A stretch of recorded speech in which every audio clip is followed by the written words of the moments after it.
Welcome to the second half. Now, I realized that last time I made a mistake and I dismissed you all too early without taking questions. That was just an absent-minded act on my part.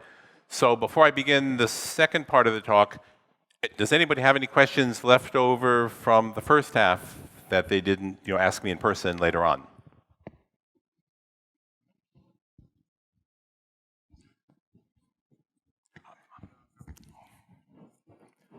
Why, if these guys made a programming mistake in establishing the system, the idea that the code is the law... I think your mic isn't on and nobody else can hear your question. No, I'll bring it closer. Why the mistake that they made in building the system and programming what is to send money? They made a programming mistake. Shouldn't refute the idea that code is the law, to strive that the code is the law. But the code wasn't the law because they got their money back. So there's a question about did they make the correct moral, ethical, strategic decision to create the hard fork? I'm not going to comment on that because that's a complicated question. It's not a technical question. But the fact is that the code was not law. Code is not law if you're attacking someone more powerful than you. It's only law when you're less powerful than the people who control the code. How did the client actually inject their code into? How did the client actually inject their own code into the smart contract? You're not injecting code into the smart contract. You can create a smart contract. Yeah. There's a call. I can say, here's some money. Create a new contract on the blockchain, and that's a transaction like any other transaction. Then in this case, when I invest, I hand them, my address, the address to my contract, and when I ask for my money back, the caller's address is an implicit argument. And so when, if somebody calls my function, I know who called and I can return, I can call their contract back. Yeah, so they're able to set their own local contract. They're able to set their own local contract. So sorry. The client is able to set their own local contract. On the, because it made a call to their own local contract for the client withdrawing the money. Well, the client contract was set up to exploit this weakness by doing the recursive call. That was put on the blockchain, but nobody noticed that there was this attack contract sitting there. And if they knew that this was a bad contract, they could have refused to give the money back or something. Yeah. No worries. Thank you.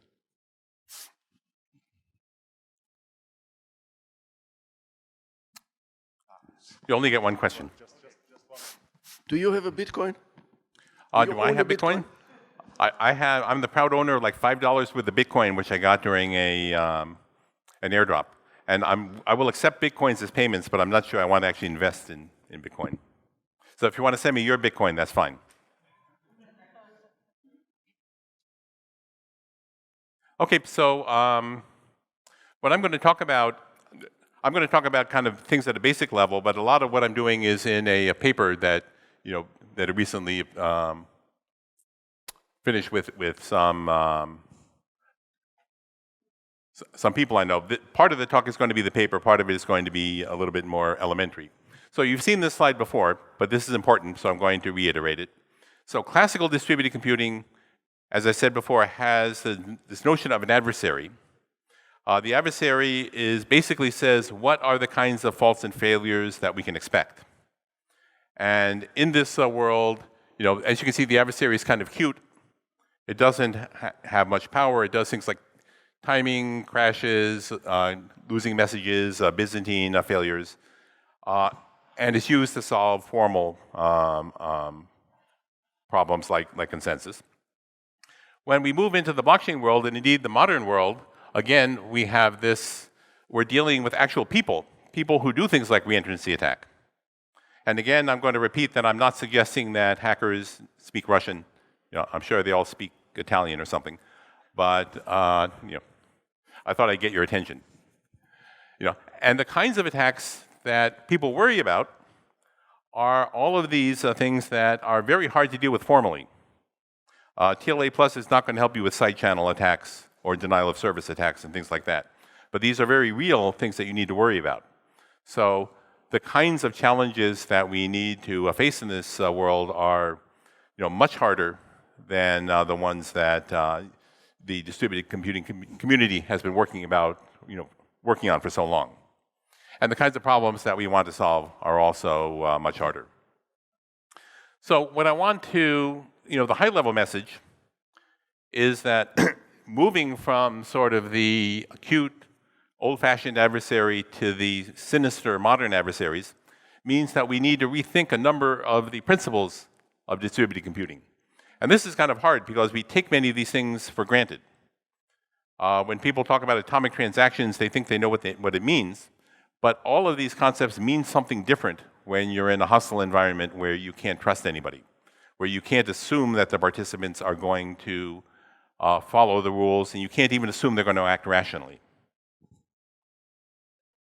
In particular, I want to talk about rethinking the correctness of distributed algorithms in this context.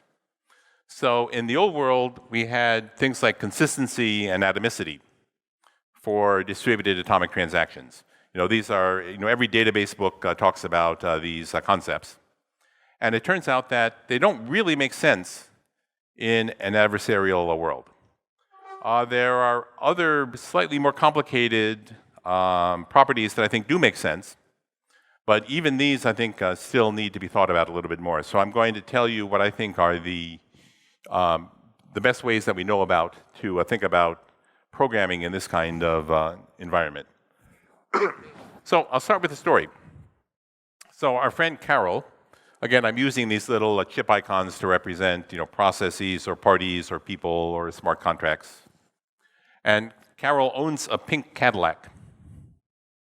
Now, Carol wants to sell her Cadillac for Bitcoin. I'm not sure that's a good idea, but that's what she wants to do. Now, it turns out that Alice has a big pile of altcoins. And altcoin is some cryptocurrency that is not Bitcoin. And she really wants to buy a pink Cadillac. And so far, you can see that there's a problem. But fortunately, Bob has lots of Bitcoins, which he wants to sell for altcoin. So you can see where I'm going with this.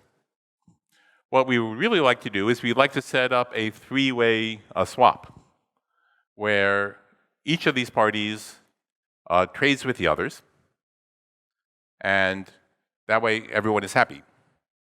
Now, the tricky part is that the Bitcoins live on the Bitcoin blockchain, altcoins live on the altcoin blockchain, and all of this happens in the future where automobile titles live on an automobile title blockchain.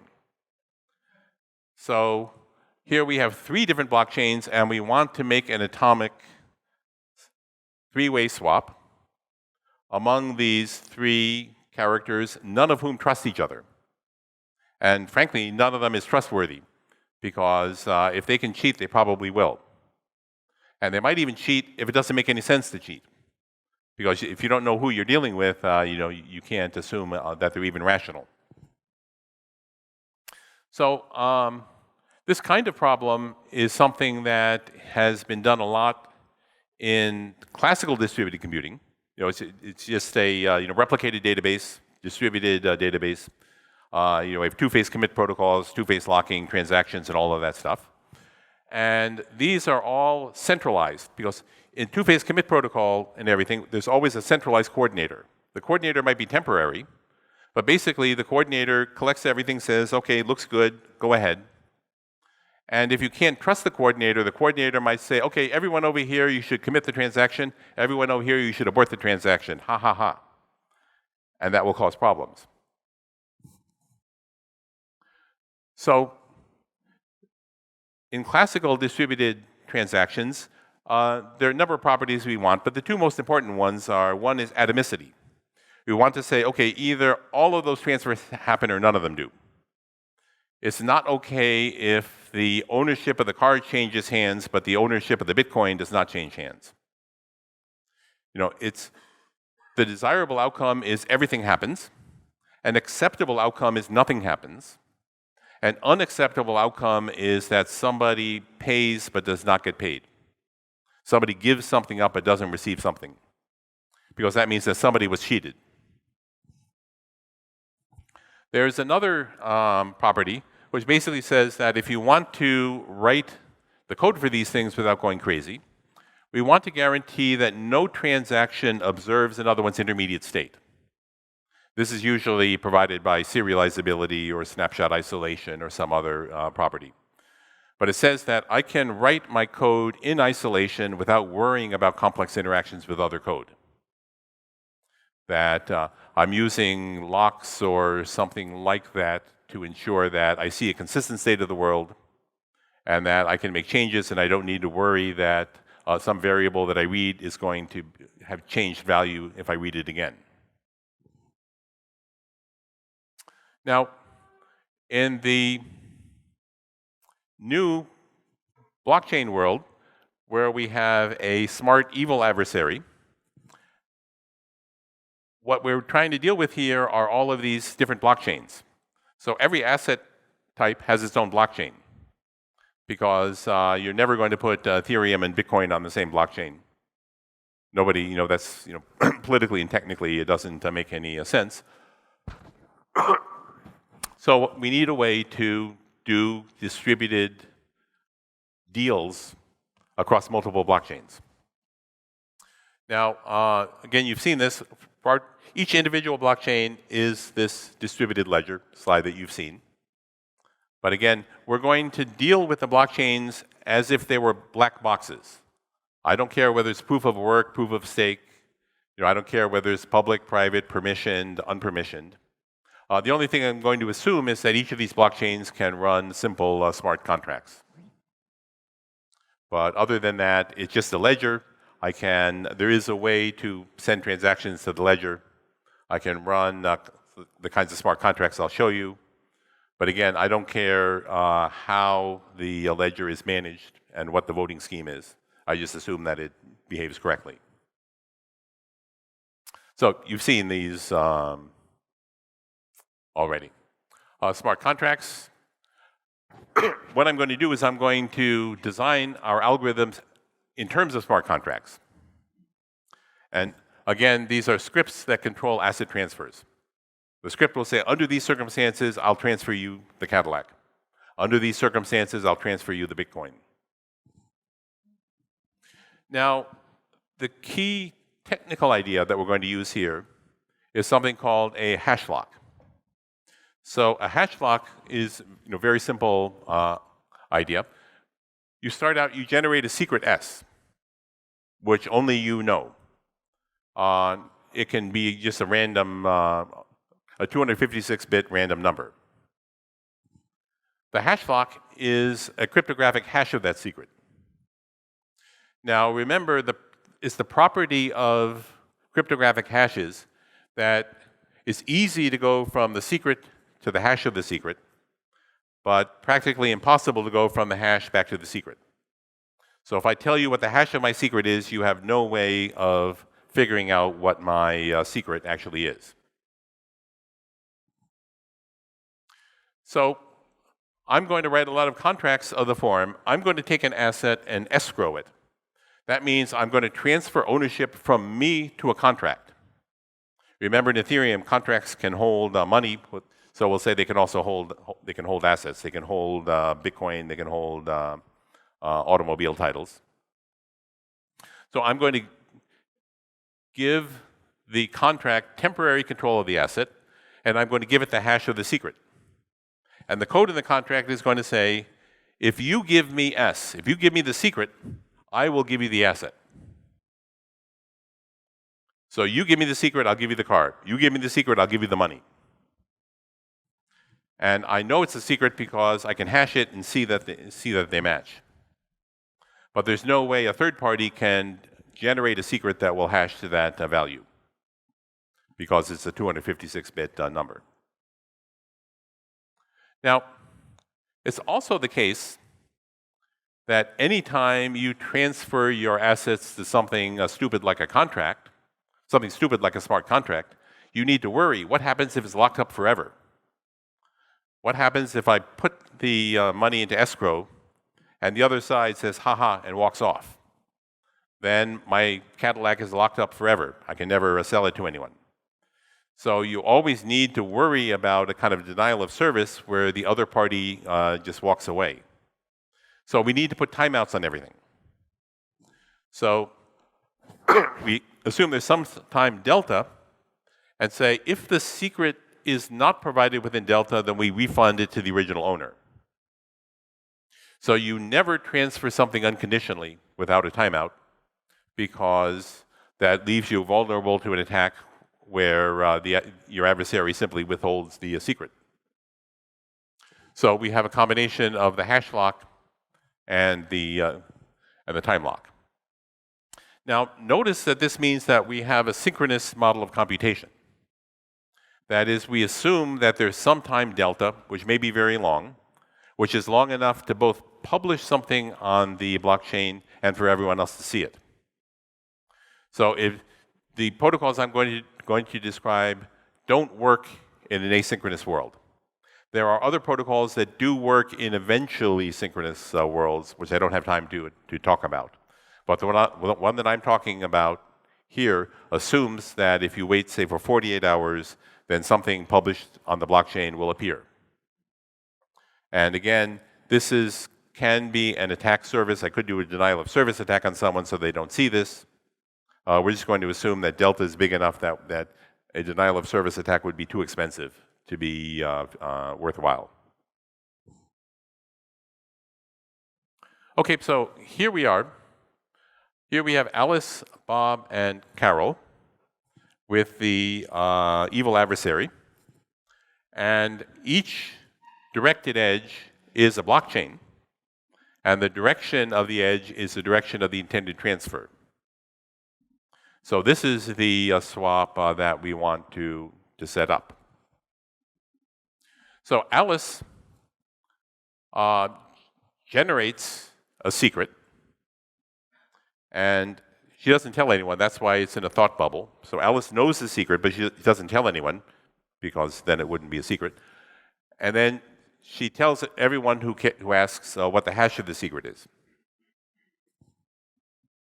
So then she creates a contract on the altcoin blockchain, which says, transfer my altcoins to Bob if he provides the secret that matches the hash within a time of 6 delta from now. And we'll see where the 6 comes from. So this contract is now published on the blockchain. So Bob, when he sees that contract is there, Bob creates a contract on the Bitcoin blockchain and says, transfer the Bitcoins to Carol with the same hash lock and with a timeout of 5 delta. Now notice it may take time delta between when Alice publishes her contract and Bob sees it. So we know that at most that Bob's contract will appear within time 2 delta from the start. So again, it should happen much faster because delta it has to be very long. So normally you would expect this would happen very quickly, but in the worst case, it can take delta. So then Carol does the same thing. She says, okay, transfer the title of my Cadillac, protected by the same hash lock, but now with time 4 delta. And this is going to happen within time 3 delta of the beginning of the protocol. So now at this point, there is contract sitting on each of the blockchains. Nothing can happen at this point because none of the hash locks can be unlocked. But this is the first phase of this protocol. Okay, so now phase 2. Now all of the contracts are in place. Alice sees that the contract transferring the Cadillac to her has been published. So now it's safe to start the second phase. So Alice reveals S. Alice says, give me my Cadillac. So the contracts went around in the direction of the arrows. The secrets are going to go in the direction against the arrows. So Alice says, okay, I can trigger this now. And so she reveals S and takes her Cadillac. That's all she cares about. She would just as soon not pay for anything. She doesn't care if anyone else gets anything, but now she can trigger that contract, and the Cadillac is now hers. But there's a side effect. Okay, so now Alice is happy. Now, because everything on the blockchain is public, when Alice sends S to the contract, everyone can now see what S is. And in particular, Carol learns what S is. Within another time, a delta at most. So now Carol reveals S to Bob's contract. And that means that she now collects the Bitcoin. Because the secret has been provided, the contract is not timed out. Now Bob learns S, reveals S, and claims his altcoin. And if you can see that this happens within time t plus 6 delta, which was the timeout. So each contract is triggered just before it times out in the worst case. In practice, it should be triggered long before it times out. At this point, everyone is happy. The entire thing has happened. So I want to talk about this in a little bit more detail. So this three-way swap is just an example to show that we can do more than two-way swaps. Most swap protocols in literature are two-way. So we're going to talk about this in the language of directed graphs. So a vertex, you know what a vertex is in a directed graph. An arc is a directed edge. A path is this. A cycle is a circular path. One node is reachable from another if there's a path from here to there. You're strongly connected if every pair of vertices are reachable from each other. So that no matter where you start, you can follow a directed path and get anywhere else. The only definition that we use that might not be familiar is the notion of a feedback vertex set. A feedback vertex set is a set of vertexes with the property that if you remove them, the graph is no longer strongly connected. In this case, it's not even connected.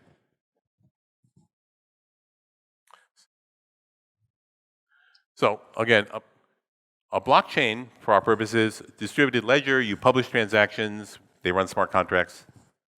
The actual algorithm is unimportant.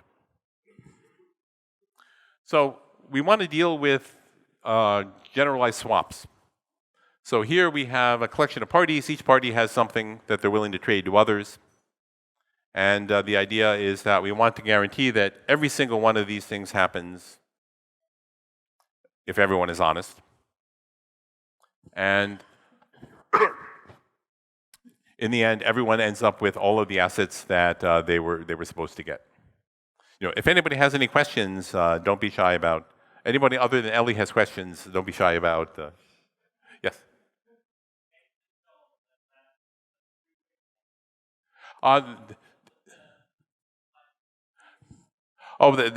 That was the one that I showed before?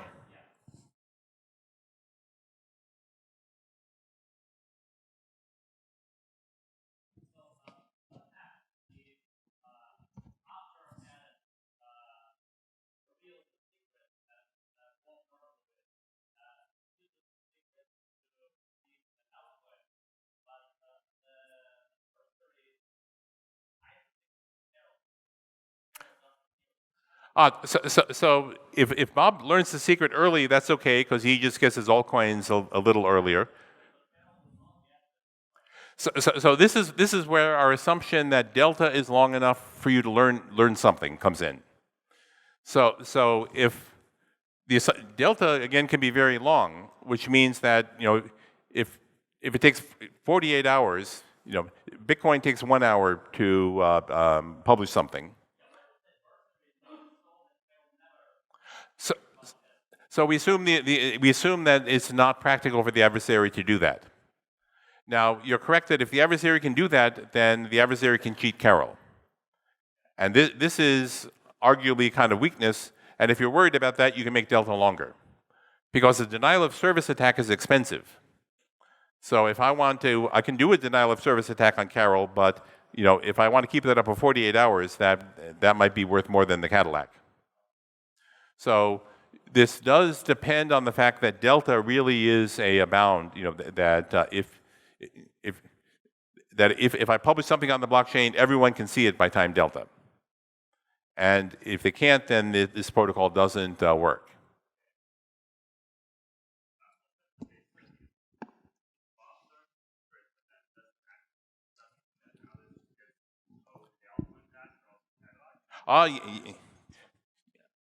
Yes, it does. And this is something I'm going to talk about. Because this says that atomicity doesn't make any sense. Because if Bob does this, he's not following the protocol. And it's his fault. So I can't guarantee that Bob collects his money. What I can guarantee is that every honest party, no honest party is cheated. That if you're dishonest, you can only harm yourself. But I'm getting ahead of myself. But that's a very, very good question. Yes? So is this delta really time, or can we use like blocks instead, like to guarantee that we see that the lock expires only after several blocks? I'm using delta. You would probably measure delta in terms of block height, because you sort of know how long it takes. I'm not assuming that you have clocks. Delta is big enough that it doesn't have to be totally precise. So you could say, well, the block height, if it's Bitcoin, each block is an hour. And so I'm going to, 48 blocks is a long time. Is it possible for one adversary, for example, Bob, to wait for 47 hours and 59 minutes, and only after that he will say that he is agree, and then denial of service on Carol? That won't work because we chose the timeouts very carefully. So if Bob waits that long, then he's going to lose the opportunity to collect his own. So Bob can't wait too long to release the secret, because Alice can,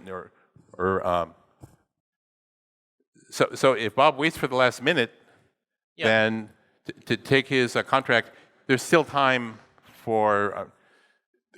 There's no way you can do that, because if you withhold the secret, then you're not going to be able to collect your own reward. Because in order to, my reward is going to time out if I don't grab it, but the next person has an extra delta. So I can wait till the last minute in which I can collect my own reward, the person on the other side has another delta to continue. That's why it's 6 delta, 5 delta, 4 delta for exactly that kind of attack. Is it possible here that all contracts will call each other? So we're talking about blockchain, so it will be all automatically called? So we don't need a person in the middle? You do need a person, because smart contracts are passive. A smart contract cannot read the state of another blockchain. So a smart contract the smart contract here cannot see that the yellow contract cannot read the state of the red contract. And that's because contracts have to be deterministic and so on. So you do need a person to actively transfer data from one contract to another. That's one strange thing about this model of computation is contracts are passive, they only know what you tell them.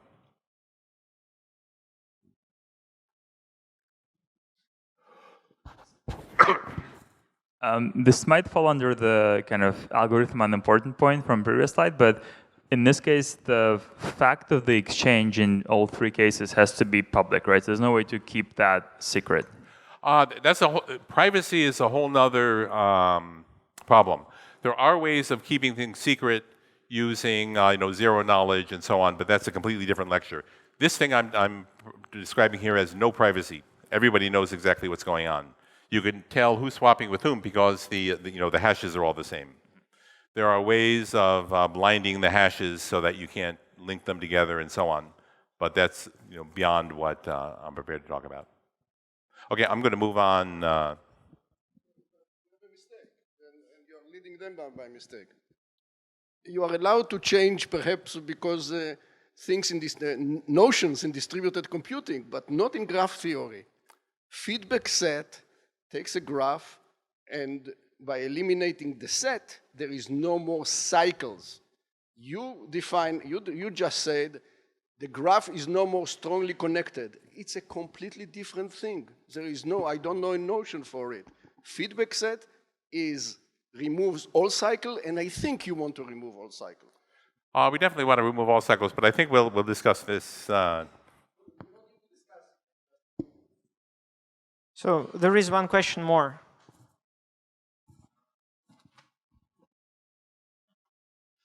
Contracts are distributed, but time is not.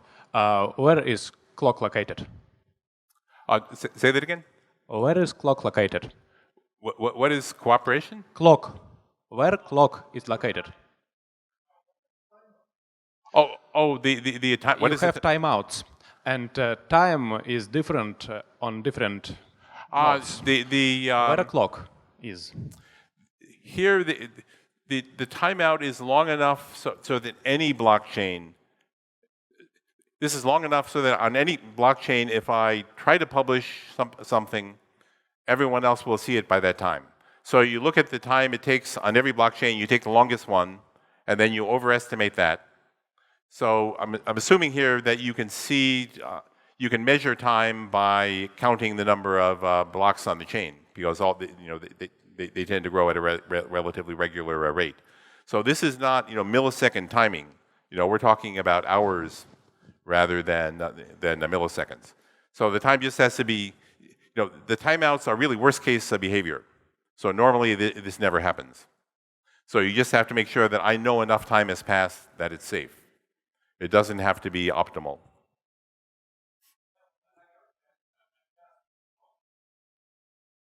But the attacker can't adjust the blockchain height. The attacker, again, they could do a denial of service so you don't hear about things, but that's why you want to choose delta that's longer than any denial of service attack that you think your attacker can afford. So it's true that this particular protocol lives and dies based on timing assumptions. But they're relatively generous timing assumptions. And if you don't buy these, then you have to go to other protocols which are less efficient and more centralized.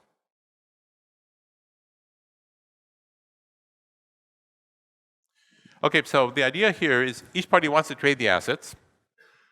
And in the general paper, we do multi-step transactions, but here I'm just going to talk about swaps. And each asset lives on its own blockchain or database. And of course, everyone is evil. And I'm going to argue this is like a distributed transaction, but not exactly. And we'll talk about correctness. And in particular, I'm going to claim that our classical notions of correctness don't make any sense in an adversarial context.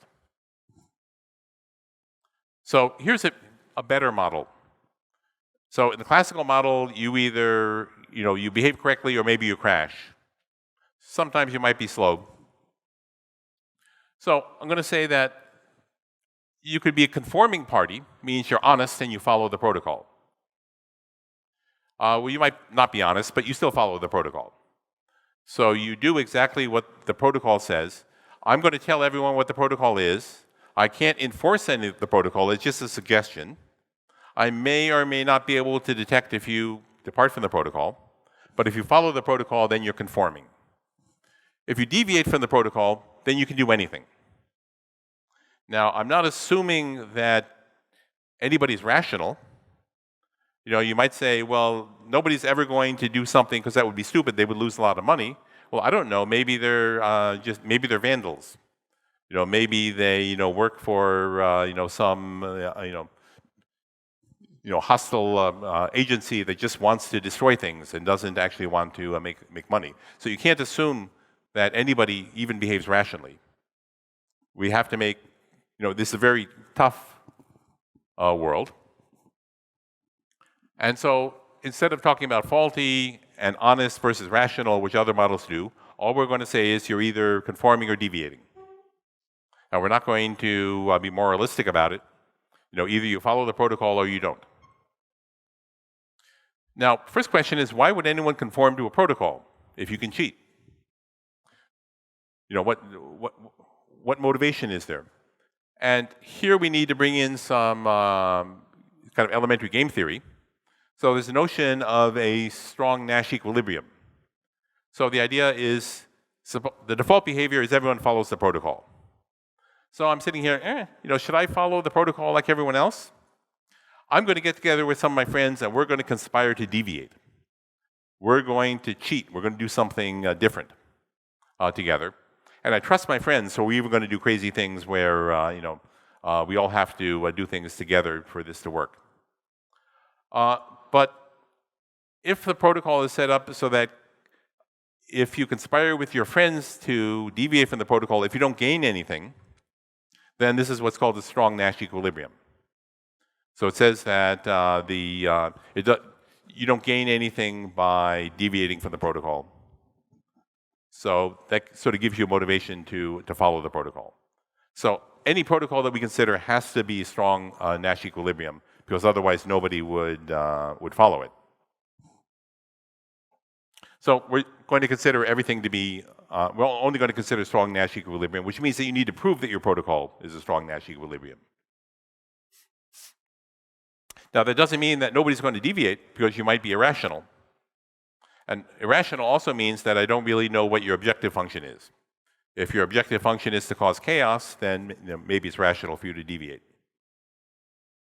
So there's a theorem here that says that if this directed graph that we showed you is not strongly connected, then there is no strong Nash equilibrium protocol for doing these swaps. So it has to be strongly connected, otherwise it doesn't make sense. So here's a weakly connected graph. And if you think about it for a while, you can see why it's impossible to set up a swap protocol that's where everyone has an incentive to enter. Because here, for example, is a subgraph U in yellow. Here's a subgraph V in pink. If it's not strongly connected, we can find U and V with the property that arcs go from U to V, but not backwards. It would be strongly connected if this weren't true. But what does that mean? That means that the parties in U are sending things to the parties in V and not getting anything back. And why would they do that? So instead, what would happen is everybody in U would have an incentive to deviate from the protocol and not send anything to U, because they would get the same. They would get everything they were going to get anyway, but they're paying less. So if you have a group that only take but don't give, then there's no incentive to trade with them, and that translates into this topological property of being strongly connected. So you have a better payoff by defecting. So again, the theorem is Nash equilibrium protocol requires the digraph to be strongly connected. Yeah?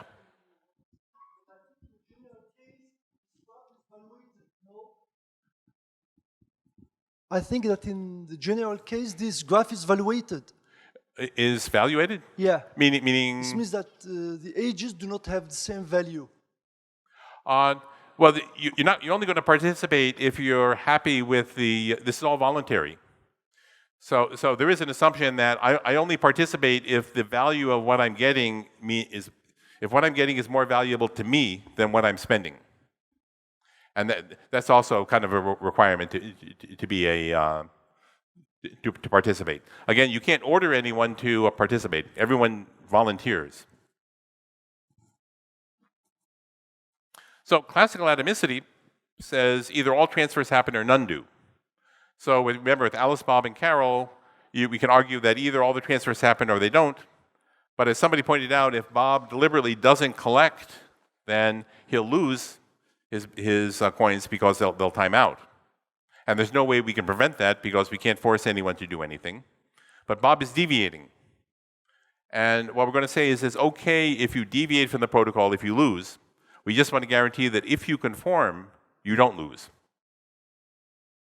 So classical atomicity is impossible because we can't control irrational players. I can't say all or nothing because the all part, I can't guarantee the all part because somebody might irrationally refuse to do something. So instead, here's some irrational behavior. Alice reveals S before all the contracts are in place. So Carol has not yet posted her contract and Alice announces. Then Bob learns the contract, he grabs the altcoin. Alice learns the contract, she grabs the Bitcoin. But Carol's not going to hand over the cart because she hasn't put the contract on the blockchain yet, and so Alice doesn't get a Cadillac. But this is okay because Alice is the one who loses, but she deviated. So it's okay to punish anyone who deviates from the protocol, and anyone who follows the protocol, all we care about is that they don't end up worse off. So the first thing we want is a very simple liveness. If all parties conform, all transfers happen.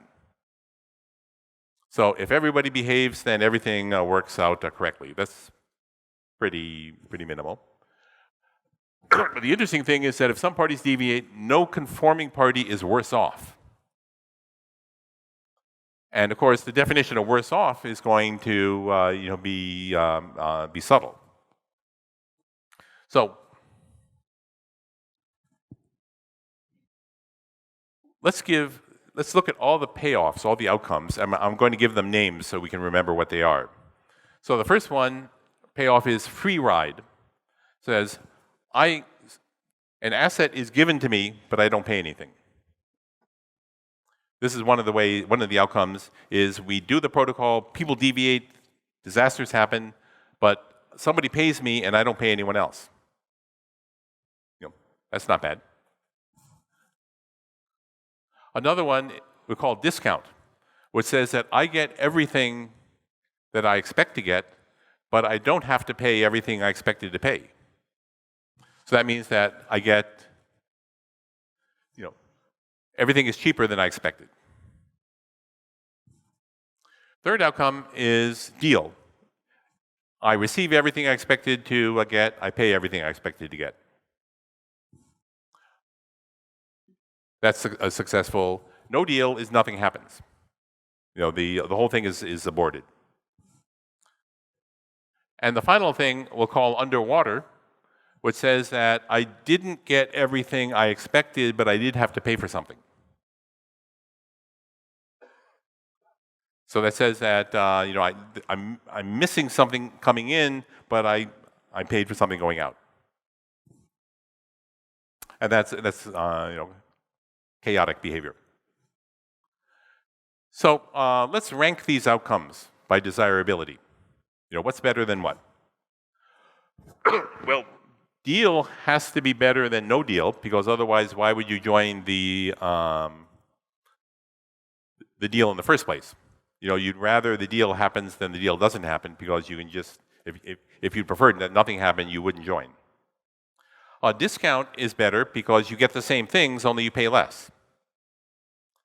A free ride is better than no deal, because I said I got something for nothing. I'm not going to try to rank discount and free ride, because you can argue there may be cases where you prefer one over the other, but we don't care about that. And underwater is the worst case of all, because that says I paid for something, but I didn't get what I expected. And I'm going to assume, and this can be slightly controversial, that everything above this line is acceptable, and everything below this line and underwater is not acceptable. Now, this is a little bit of a simplification, because you might imagine underwater outcomes that are acceptable. If I get 2 out of 3 of my inputs and I only pay a little bit, then maybe I'm okay with that. But for simplicity, but that involves semantic information and so on. So I'm just going to say anything that's underwater we're going to consider that unacceptable. And if you want, you can write a PhD thesis explaining why some underwater outcomes might be acceptable. But we're just going to assume that's not okay. So this is what we mean when we say no conforming party is worse off. We say that if you conform, you might end up in any one of these states, but you will never end up underwater. And why might you end up in these other states? Well, because if somebody deviates, maybe because they're irrational, maybe they gave you extra things. Maybe somebody paid you but didn't demand payment. You know, we can't prevent that because we can't prevent the participants from being irrational.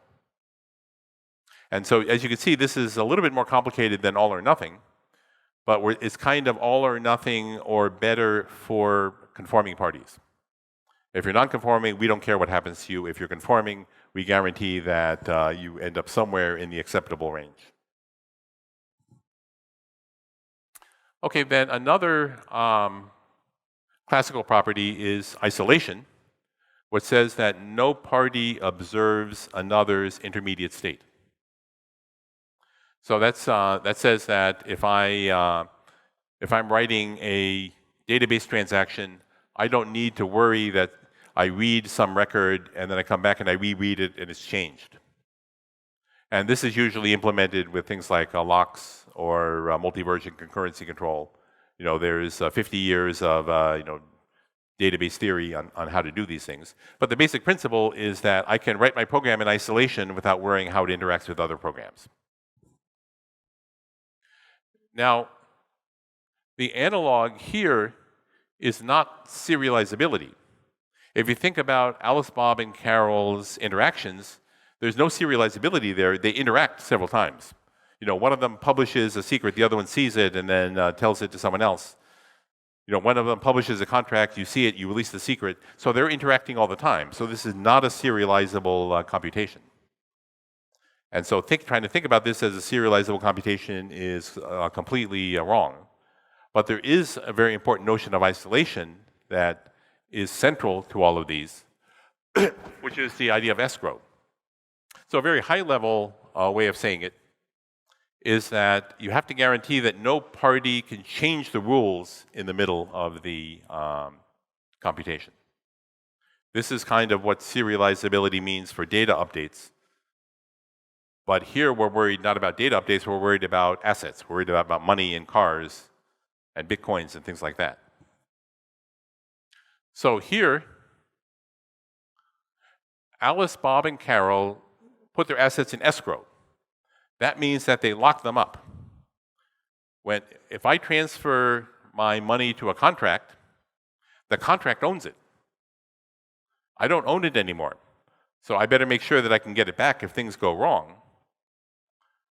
What if I say, I don't feel comfortable transferring my pink Cadillac to a binary thing sitting out there in a blockchain somewhere?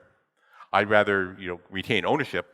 Then you have a double spending problem. How do I know that I'm not simultaneously trading the Cadillac to Alice for Bitcoin and to someone else for Ether? So the escrow is kind of the analog of locks and multi-version concurrency control in the database world. So it's a lot like classical locking. It's like I lock up the assets, but it's different in some really critical and in slightly weird ways. So what this guarantees is that an asset can't be withdrawn. Because again, double spending is the heart of the problem in all of these things. If I promise you the Cadillac, how do you know I'm not going to sell it to someone else behind your back? The only way I can do this is by locking it up, putting it in escrow, saying, I can't touch it anymore. In this case, code really is law, because until I either time out and get it back or until somebody produces the secret, that Cadillac can't be touched. But you have to guarantee that eventually it's transferred or refunded, because the only alternative is it's locked up forever. And that's obviously an attack vector. If I can trick you into locking up your assets forever, then why wouldn't I do that? Because everyone in the blockchain world is a bad person, and we like to do things like that. And so you have to protect yourself. So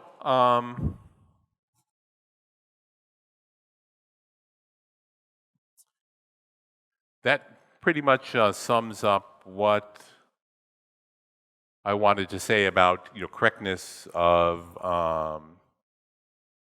blockchains and transactions. So, classical world, we had atomicity, all or nothing. Isolation says that you can write your program without worrying about low-level interactions with other programs.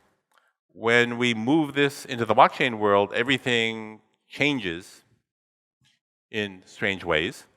So rather than atomicity, we have to replace it with other conditions like saying, well, the protocol has to be in Nash equilibrium because otherwise no one would ever follow it. We have to guarantee that if everyone conforms, the swap happens, because otherwise you could trivially just never do anything, and it would be correct. If anybody deviates, then we guarantee that conforming parties aren't any worse off. And this, again, is a little bit, defining not worse off is a little bit of a tricky problem. In this case, I've defined it as not being underwater. You could define it differently. And if you're looking at problems other than swaps, then maybe you want to define that somewhat differently. But this principle that if you conform, you can't lose is important. Now, notice that even if you conform, you're still paying something because your assets are locked up. There's a lot of effort looking at swaps where you don't lock things up for a long time. Because one way I can attack you is I can say, okay, so let's do a swap. You go first, you put your asset into escrow for 48 hours, and then as soon as you do that, I walk away. Now, your assets aren't locked up forever, but they are locked up for 48 hours. And even worse, I can do something like, I can say, well, okay, so let's trade Bitcoin and Ether. You put your Bitcoin into escrow, and as soon as you do that, I sit around for 47 hours and I watch whether the Bitcoin price has gone up or down relative to the Ether that I want to trade. And if it's to my advantage, then I trigger the deal. And if it's not to my advantage, then I don't trigger the deal. So really, the swap is a kind of an option. But in real life, when you offer an option, you also offer a kind of a fee. So if I'm going to give you an option of buying Bitcoin for the next 48 hours, you better give me a fee up front to cover my risk. But the current swap structures, I think, are a little bit naive in the sense that they don't take this into account. And there are more sophisticated protocols that kind of look at trying to make these things, have these things make sense from a from a financial point of view. So they have the property that the longer you wait, the more fees you pay, that kind of thing. Because, yeah.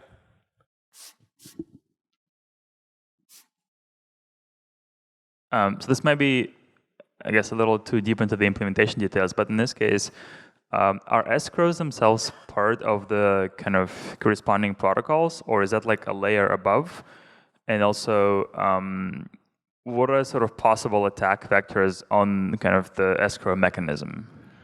So the escrow in something like the Ethereum, escrow is built in because contracts can own money. And so I can transfer money to a contract. That contract is now authorized to transfer that money to anyone it likes, including refunding it to me or giving it to someone else. So I'm assuming here that every blockchain that contracts can own assets.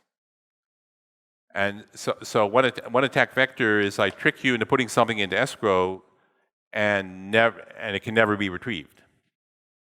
There are a number of hacks that have happened where people have figured out how to do that. So there was one attack where this was a gambling game where in between each transaction the contract would go through and it would zero out storage, in the way that we talked about before to reclaim memory. But at one point the table got so big that it exceeded the maximum gas limit. And so what happened was it would clear out, it would free up storage and then give people their money. But once the table got too big, it could never finish. It would always abort before it finished. And so, a few $1 million ended up being locked up forever.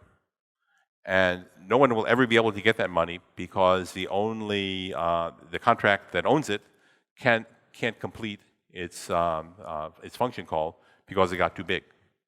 So that's one sort of escrow-based attack. Other escrow-based attacks are what we described before. Was if you can, for example, launch a denial of service against Bob, so that he doesn't learn the secret until it's too late, then Bob will never get. Then someone can take his money, but he can't claim his own reward. So there are lots of possible attacks. This is why writing smart contracts is kind of tricky. When you write Byzantine agreement protocols, they tend to be very kind of short and structured, and you're worried that people send you nonsense messages, and you're trying to solve a very simple problem of deciding either 0 or 1. But if you're trying to write, gambling games and trade Cadillacs and things like that, it's a much different world. Way more exciting. So the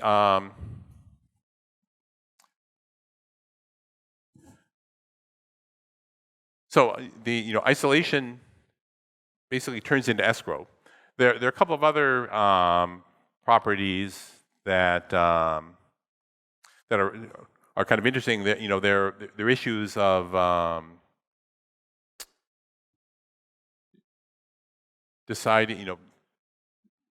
The combination of kind of Nash equilibrium and not being worse off are not really independent properties. Because if you change what you mean by being worse off, then you change what constitutes a Nash equilibrium. And so I think what we have here is kind of a list of properties, but they're not really all that well understood. So I think I haven't said anything here that is wrong if you interpret it certain ways, but if you interpret it slightly different ways, then it gets a little tricky. This is kind of a new and emerging area. And it requires thinking in ways that at least make my brain hurt a little bit. Because anytime you do something, you have to ask, is this an attack vector? The same way that putting something into escrow seems kind of innocent until you realize, well, I could trick you into putting something in escrow even for a moderate amount of time. Then, the more valuable something is, the longer, the bigger the delta has to be to make the denial of service attack infeasible. But the longer you put something in escrow, the more you lose if the market fluctuates. And since cryptocurrencies are notoriously volatile, this is something that's a big concern. So, in some sense, I want to raise more questions than answers by talking about this material.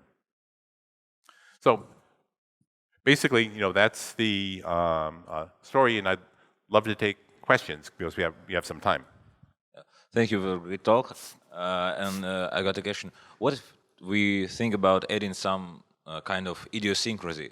What if someone or some of participants of this protocol will, for example, die or get disabled and he won't be able to participate anymore?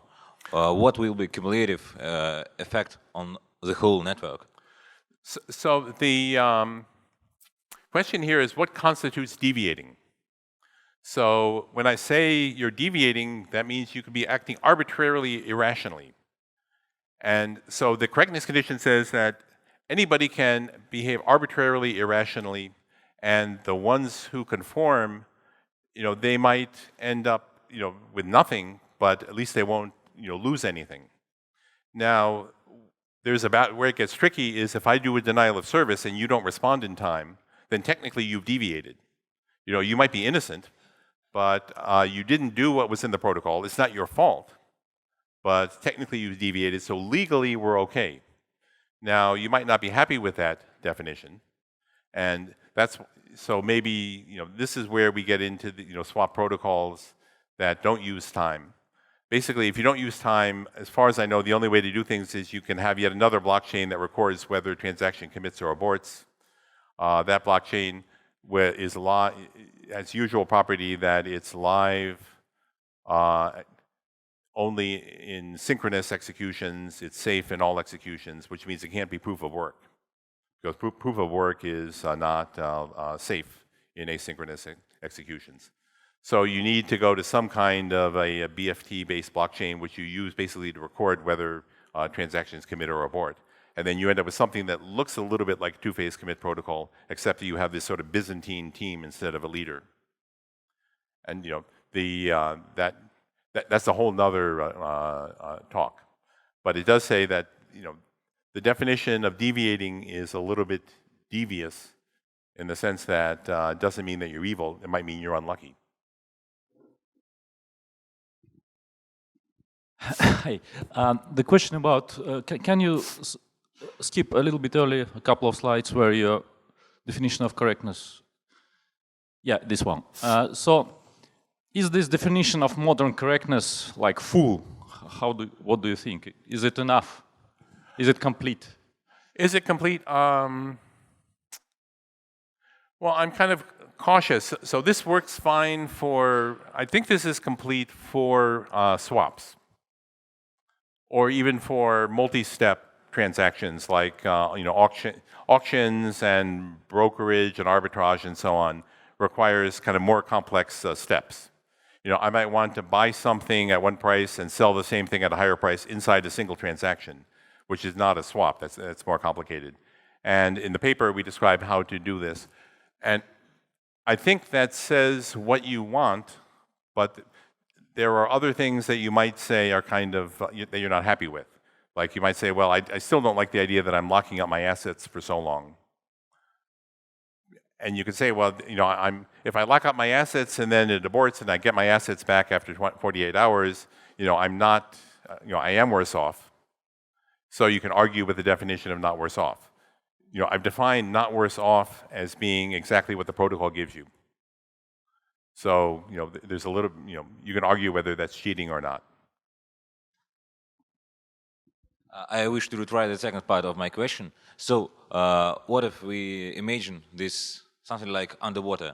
I didn't participate in the second part of contract, and I didn't do anything good.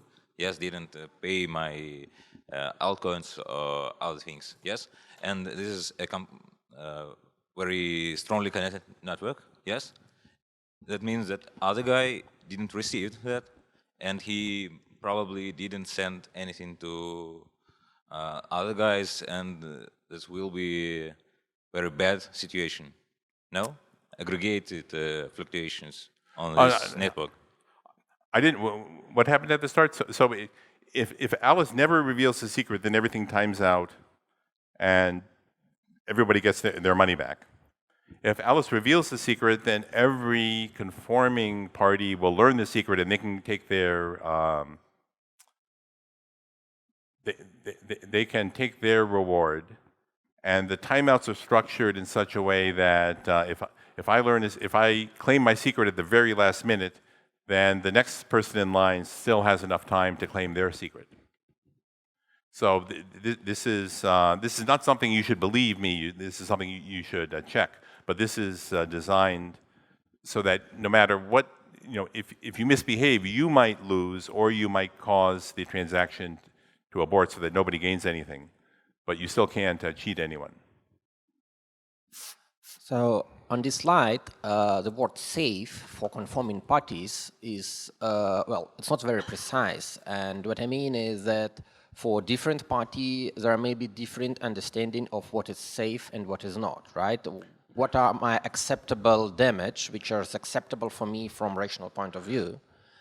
And it seems like the kind of a problem is that this information is not shared. I mean, as an adversary, I may be willing to accept some damage, I don't know, to burn some money just for fun, because money is not important for me.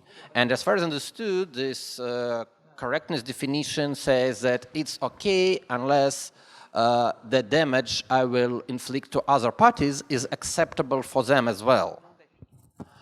But how do we define this acceptable level of damage for parties in advance when we are designing the system? Because we don't know how to mathematically define it. That's a good question. For the swap, we've defined acceptable as anything that's not underwater. And of course, you can argue with that. You might say, well, I think you can say, well, if nothing happens, that's acceptable because I can't guarantee that something happens. If anything that's above no deal on that hierarchy, is acceptable because if you get everything and spend everything, that must be acceptable, otherwise you wouldn't have joined. And everything else, you're somewhat better off. The only place where I think you could argue is I've said that anything that's underwater is not acceptable. You might say, well, there are some cases that are underwater and some circumstances that might be acceptable. But, you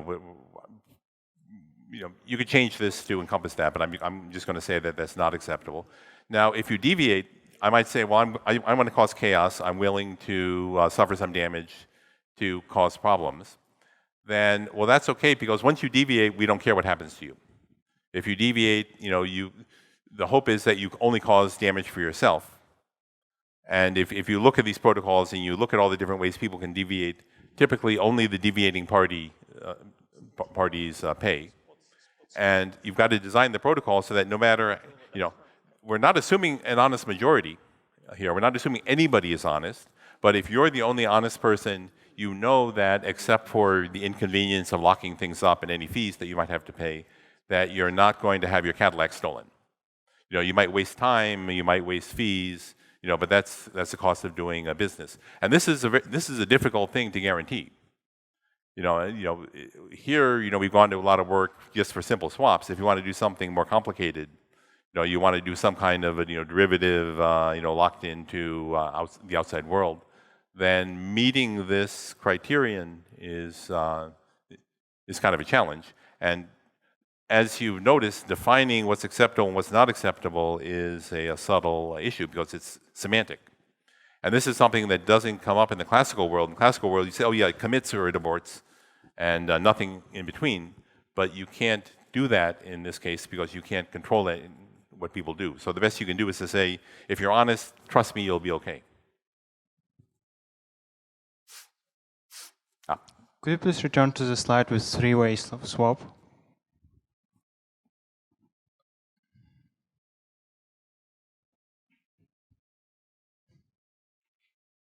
Do you understand correctly that if we create the logs in the right order, the only way Carol can deviate is by losing her asset, by losing Bitcoin, by not publishing?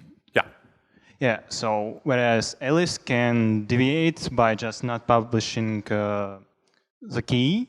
Yeah.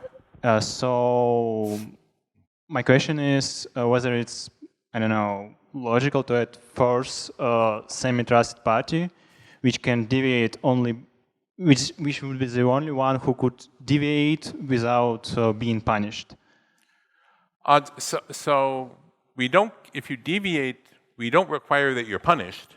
I mean, it would be nice because... Yeah. So in this case, Alice could deviate by never releasing her key, or her secret, and she's not punished for that, but the deal doesn't happen.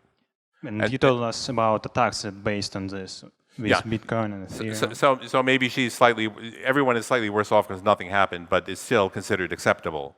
It's not desirable, but it's acceptable.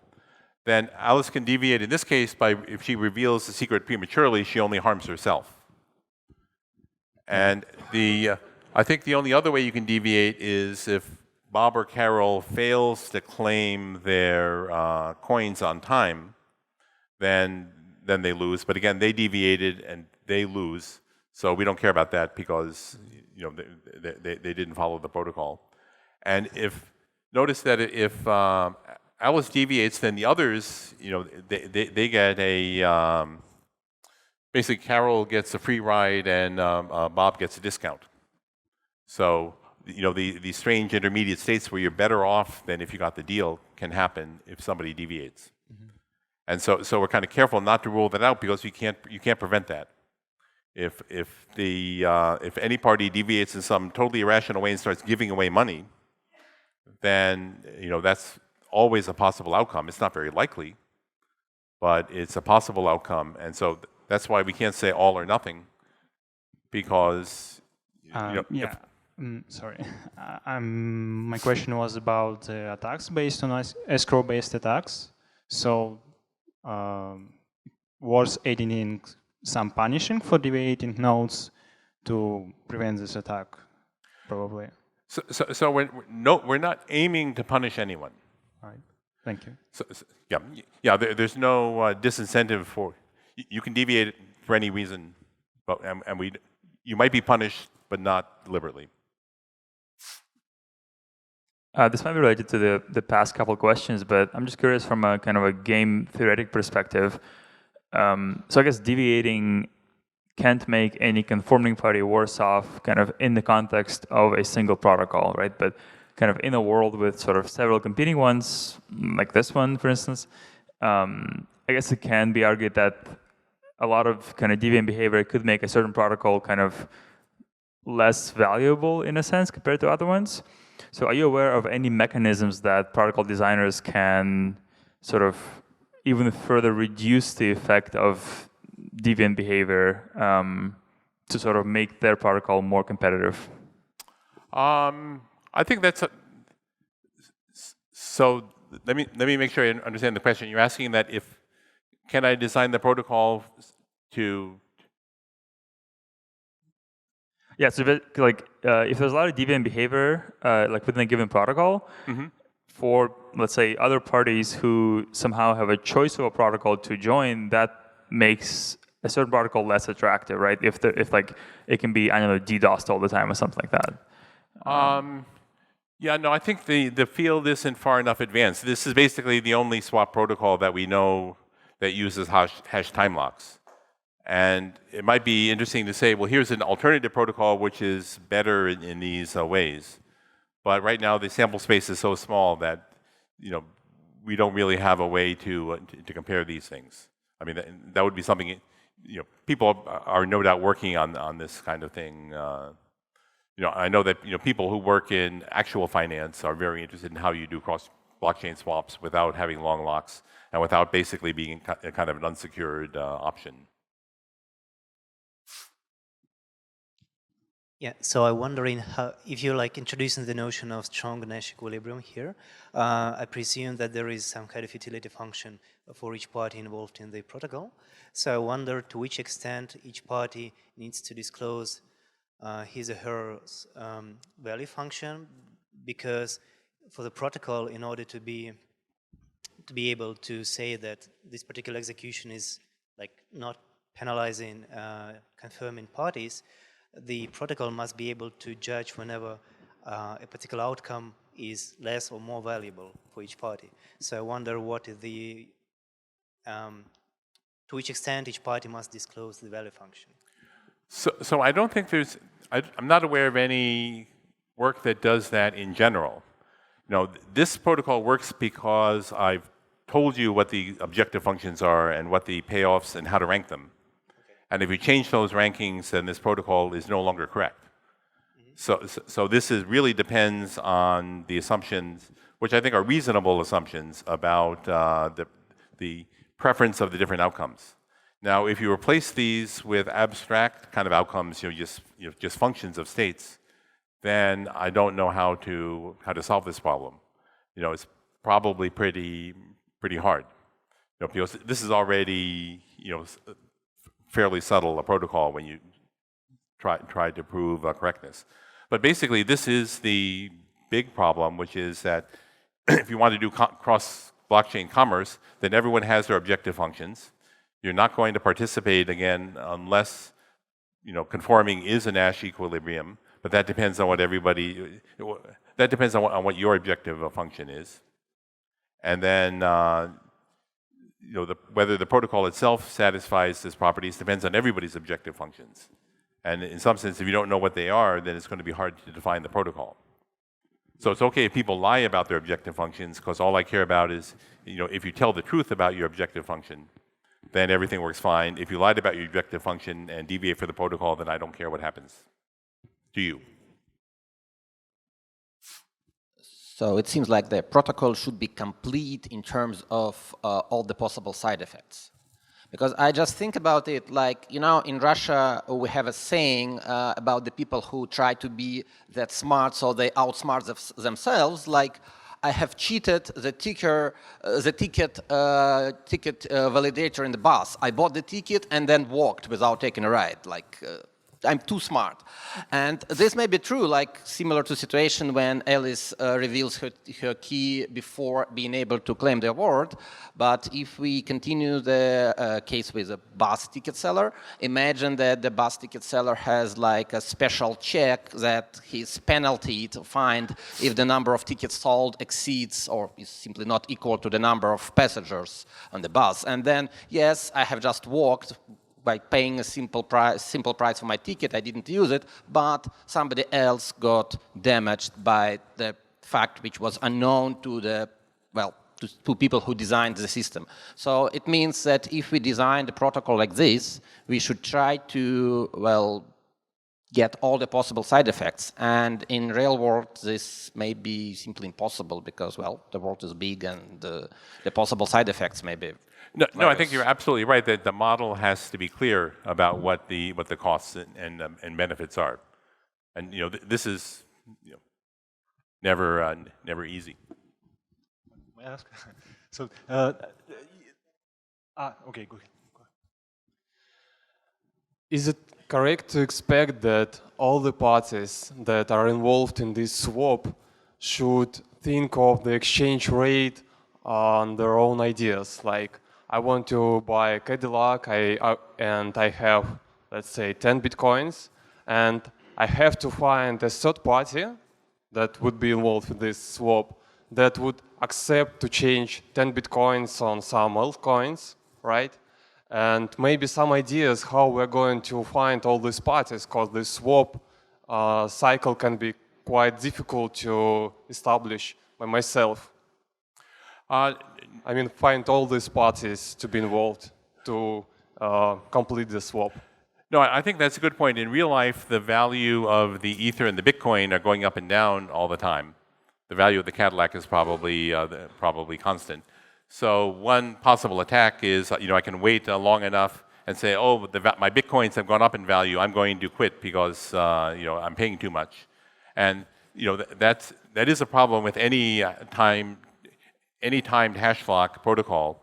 Has the problem that if the assets are volatile, then when the market moves, one party is doing better and one is doing worse, and the one that's doing worse always has the incentive to abort what's going on. So if the timeouts are short enough relative to the volatility of the coin, then you're probably okay. But if it's like Bitcoin during the times when it fluctuates hour to hour, then you do have a problem that often somebody's going to decide to abort because the value of the currency changed too much. So in fact, parties may want to reduce the delta or the swap as less as possible. Yeah. So you might wait for a long delta and then decide, okay, I'm going to do the trade because it's cheaper now, or I'm not going to do the trade because it's more expensive. You can maybe come up with more complicated protocols that hedge against that by you put in a deposit and say, if I'm the one responsible for aborting the protocol, then I give up, and then I pay a fee. But that's a more complicated protocol. I think it's possible to do that, but I haven't worked out the details. But that's an important practical problem with anything involving timeouts, is that if the value of the asset changes too much, then things get complicated. Okay, thank you. Yeah. So the protocols you described, they are extremely expensive and slow. Well, the expensive might be expensive because you lock your assets for quite some time. But on the other hand, the model you consider is, compared to traditional models, is quite powerful because you have some kind of shared memory abstractions like ledgers, which are public, which are tamper-proof, and it's like a shared memory with additional functionality. So do you think there is a space of improvement, like in this, if you want to solve, like implement this kind of semantics with atomicity, with some refined, accepted states, do you think you can do it faster or more efficient? I think that there's still the role of timing here is more subtle than it looks like. So if you buy the timing assumptions, then this is, the blockchain is not a register. It's more like a compare and swap register. Individually, it's universal, but linking them together is making atomic changes requires something like this. So in that sense, it's harder than the traditional model because you can't trust any of the actors to do things. So if you take kind of traditional shared memory model, except that everybody has a knife in their jacket, then that's where we are. Like I said, a lot of this is classical distributed computing, but with different names and different assumptions. But underneath, there's a lot of shared commonality with the kinds of things that we know. But what's interesting is what does carry over and what doesn't carry over.